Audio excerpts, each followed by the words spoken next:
My mom called me on a Tuesday evening in November, which should have been my first warning. She doesn't call to chat. She calls when she needs something or when she's decided something. "We need to talk about Christmas dinner," she said. I was under my truck at the time, actually. I had my phone on speaker, balanced on my chest, and I was trying to get a look at a rusted exhaust bracket before the temperature dropped again. It gets dark early in Winnipeg in November, and the garage light I'd rigged up was starting to flicker. "Okay," I said. "What about it?" There was a pause.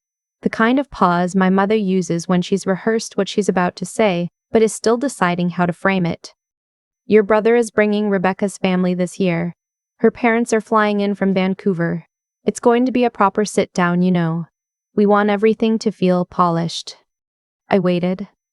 "And we just thought, your father and I thought it might be better if you joined us for a smaller get-together. Maybe Boxing Day instead, just the 5 of us, more casual." I pulled myself out from under the truck. I sat up on the cold concrete floor of my garage and stared at the flickering light. "You're uninviting me from Christmas," I said. "We're not uninviting you. You're asking me not to come to Christmas dinner so I don't embarrass Kevin in front of Rebecca's parents?" Another pause, longer this time. "Rebecca's father is a VP at a tech firm," she said. "Her mother runs a nonprofit. It's a certain kind of crowd, sweetheart. And you know how you can get talking about work and adjust. Kevin's worried it'll make things awkward." I want to be clear about something. I'm a licensed electrician. I'd been in the trades for 11 years. I run my own small electrical contracting business out of Winnipeg. And last year I cleared more than most people I went to high school with make at their office jobs. I own my house. I drive a truck. I maintain myself. I am not, by any measure, a person who should be hidden in a closet because her brother is nervous about appearances. But what my mother was really saying, what she'd been saying in one form or another my entire adult life, was that Kevin's choices mattered more than mine. Kevin went to university. Kevin got a business degree. Kevin works for a property management company in a glass-fronted office downtown and wears a blazer to the office and has never once, in his life, fixed anything with his own hands. And I went to Red River College for 2 years, got my apprenticeship, spent 4 winters working outside in temperatures that would make your eyes water, and built something that is entirely mine. My mother has never once said she was proud of that. "I'll let you know about Boxing Day," I said, and I hung up.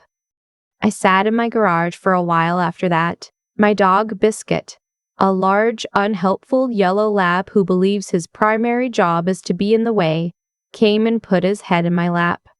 I scratched his ears and tried to figure out how I felt. The honest answer is that I wasn't entirely surprised. My family has a way of making me feel like a footnote. Not cruelly, not loudly, but consistently. The way water wears down stone.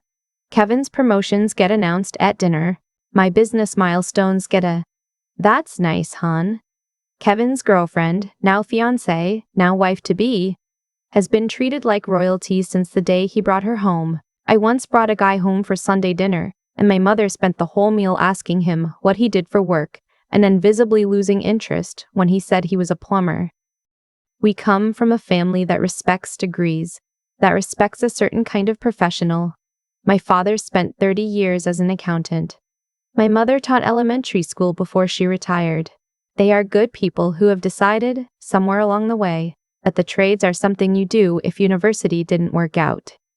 I did not go into the trades because university didn't work out. I went into the trades because I am good with my hands, because I like solving problems, because I wanted to build something that was mine, and because the first time I wired a panel correctly and watched the whole system come to life, I felt something I have never felt staring at a spreadsheet.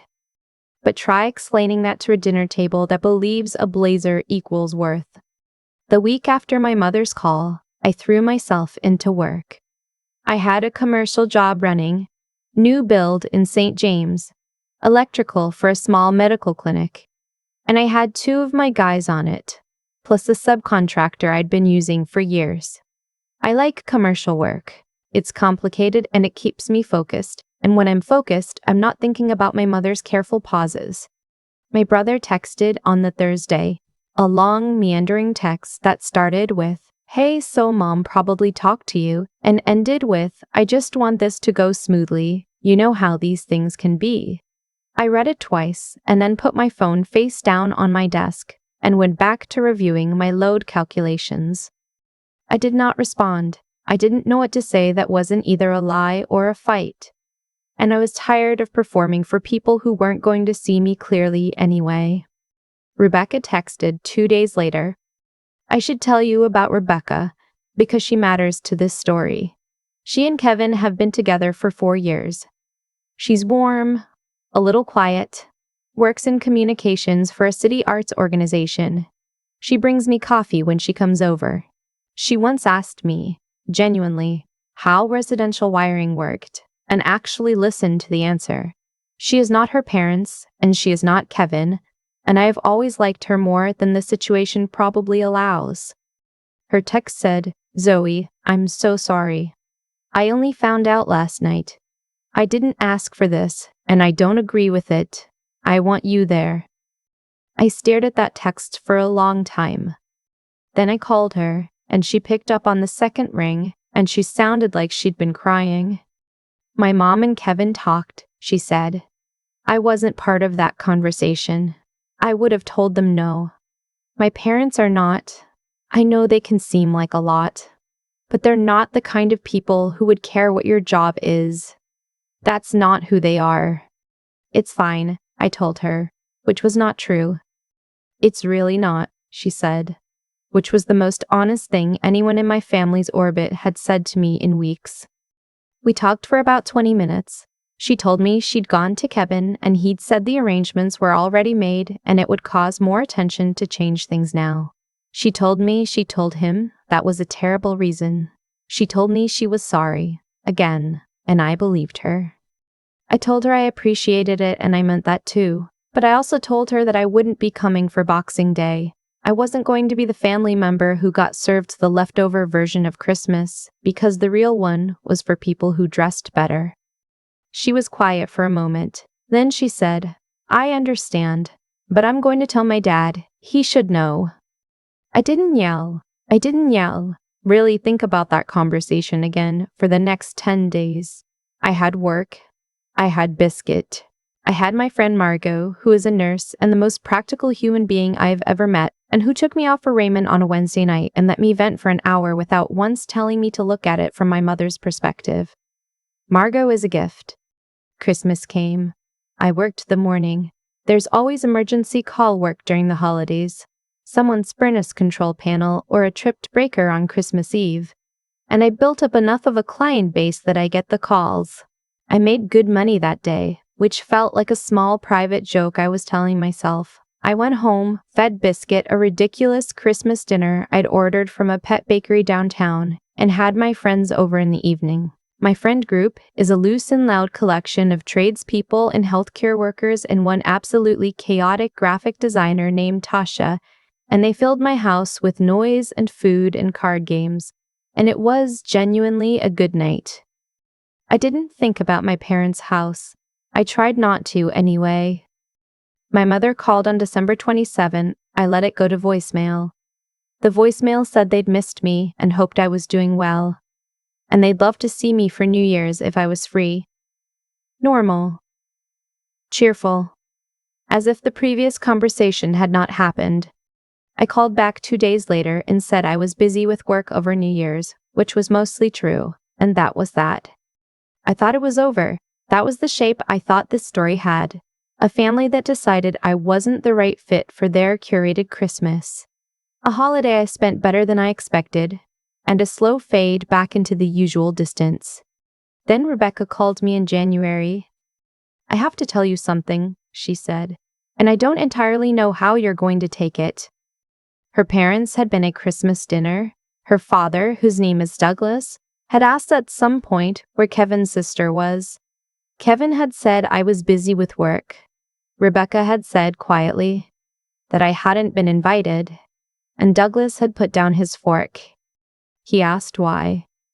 Kevin had said something vague about it just being a smaller gathering this year. Douglas had looked at Rebecca. Rebecca had told him the truth. The table, by her account, had gone very quiet. Douglas is 63 years old. He grew up in Cape Breton. His father was a fisherman and his grandfather before that. He has worked in technology for 30 years and he has made, by any measure, a successful career. He is also, and this is the part Kevin apparently did not research before deciding to impress him, a person who does not respect the idea that what you do with your hands is worth less than what you do behind a desk. He had said to my mother politely but clearly that he found it difficult to understand why a successful, independent woman who ran her own business would be excluded from a family celebration. He had said he'd been looking forward to meeting me. He had said that in his experience, the people who actually know how things work, who can look at a broken system and fix it, tend to be exactly the kind of people worth knowing. My mother had apparently tried to explain. Kevin had apparently tried to redirect. Douglas had apparently not been especially interested in either. He had also, at some point in the evening, mentioned to Kevin that Rebecca's family does not value image over substance, and that if Kevin was building a life with his daughter, he should probably understand that. I was sitting at my kitchen table when Rebecca told me all of this. I had a mug of coffee in front of me that had gone completely cold. "He asked me for your number," she said. "He wants to call you." "Why?" I asked. "Because he wants to apologize on behalf of the dinner you weren't at," she said. "And because he has a commercial property in Winnipeg he's been trying to find a reliable electrician for, and his current contractor has been giving him problems." I didn't yell what to say to that. Douglas called me the following week. He was direct and warm and a little bit gruff in the way that people from Cape Breton sometimes are. He apologized. Not for himself, because he'd done nothing wrong, but for the situation, for the fact that this had happened, for the fact that I hadn't been there. He said Rebecca had talked about me, and he was sorry we hadn't met yet. He said it the way someone says something when they actually mean it. Then he told me about the property, a mid-sized commercial building in the North End that he'd bought as an investment a few years ago. His current electrical contractor had been cutting corners. He'd had 2 inspections flag issues, and he was done with them. He asked if I'd be interested in coming out to do a walkthrough assessment. I said yes. I should say that I didn't take the job because of what had happened at Christmas. I took it because it was a legitimate commercial contract, and Douglas was clearly a serious person who understood what he was dealing with. I did not need the validation of Rebecca's father's business to feel okay about my career. I was already okay about my career. But I will not pretend it didn't mean something. I went out in February, on a morning when the temperature was sitting at -22, and the city had that particular kind of gray stillness it gets in deep winter. The building was a 1970s commercial space, 3 floors, partially tenanted. Douglas was there. He was tall and slightly weather-beaten, and he shook my hand like he meant it.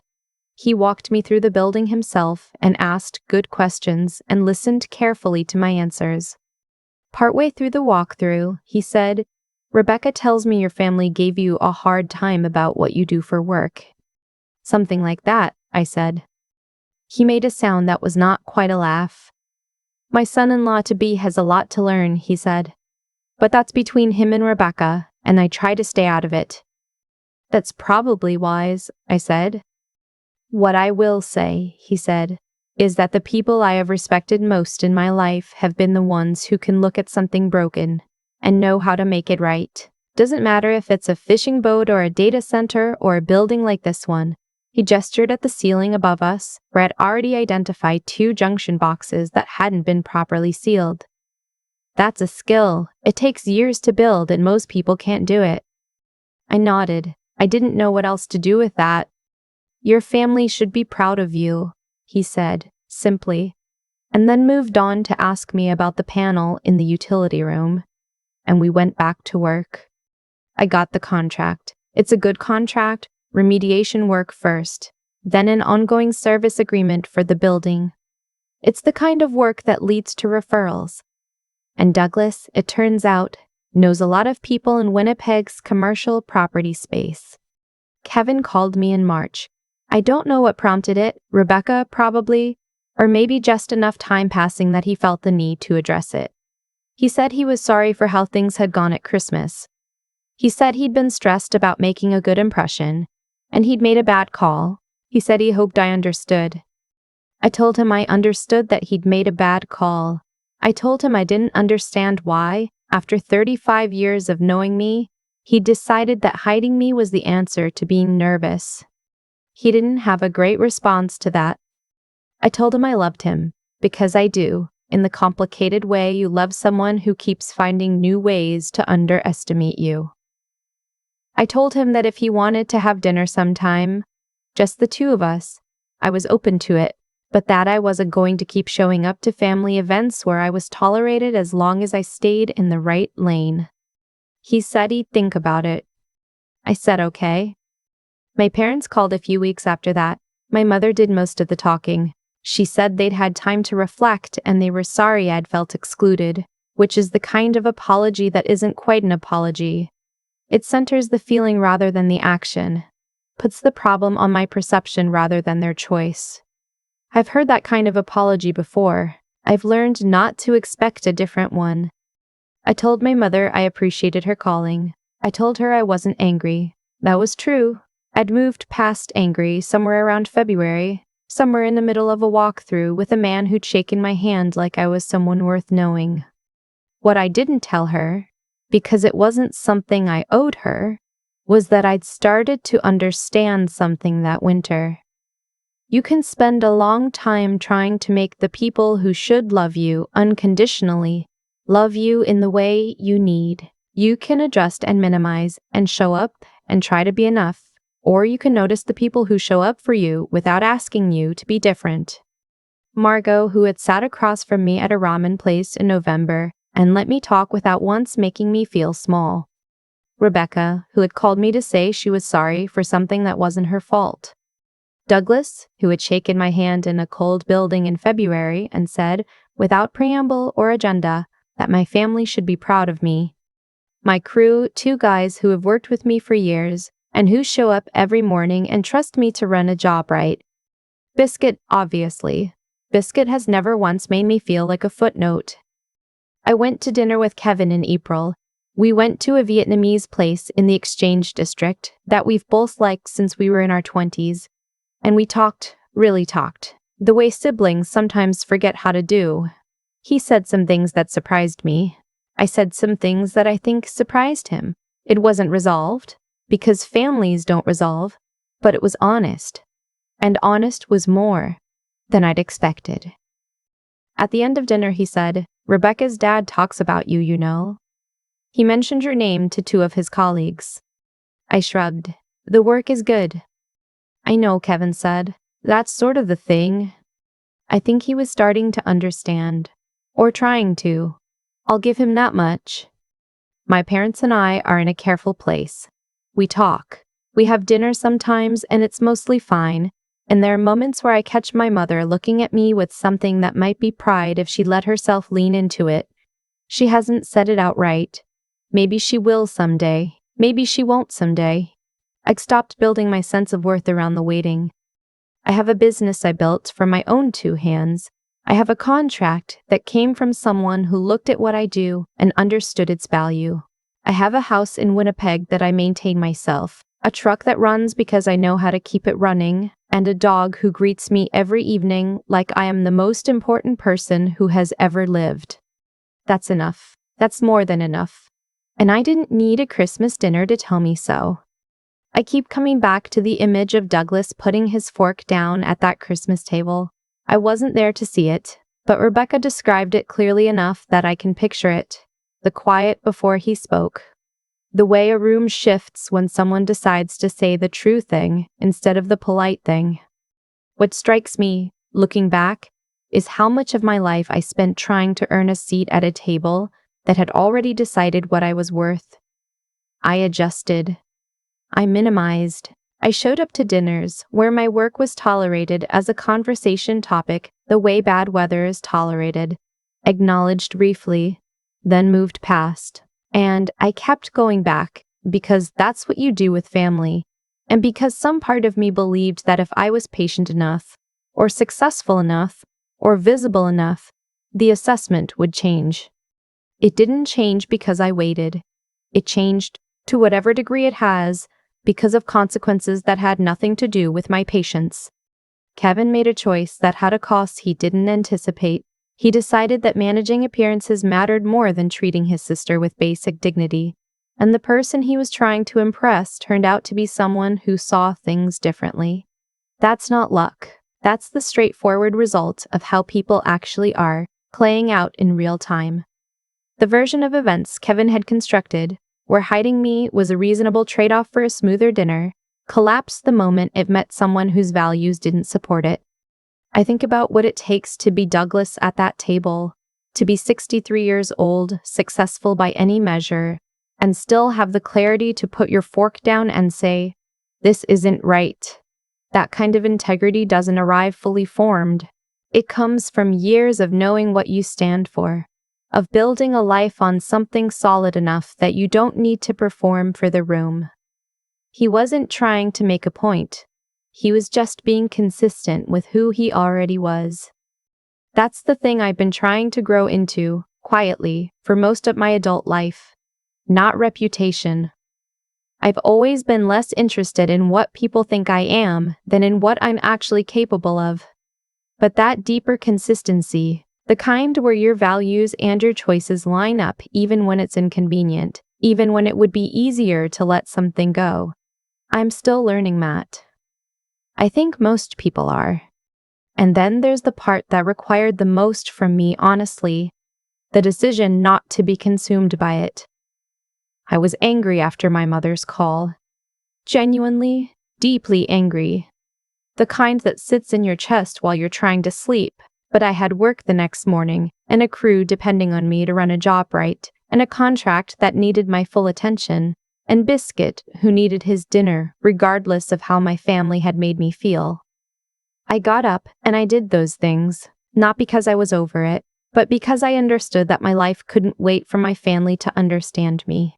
That's the discipline that actually matters, not pushing through because someone's watching, but because the work is real and the people counting on you are real, and that has to be enough to get you moving. I'm not sure Kevin and I will ever be fully easy with each other. I hope we will. I think there's something still worth building there, in the way there always is between people who grew up in the same house and remember the same things. But I know now that I can't build it by making myself smaller. Zoe the footnote was never the real version of me. It just took someone I never met, putting down a fork at a dinner I wasn't invited to, for my own family to start to see that.